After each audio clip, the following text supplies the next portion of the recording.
Nah, seperti ini ya penampakan hasil penggorengan model gandum ya. Ala dapurnya Ita Yudis seperti ini. Tuh. Garing ya, garing di luar, lembut di dalam. Nih. Kering, nggak minyakan. Tuh, bulat sekali, cantik kan? Model gandumnya.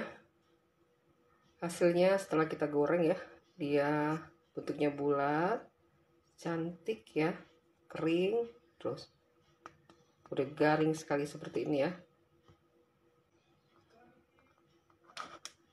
Tuh. Garing sekali ya. Nah, ini nih. Tuh.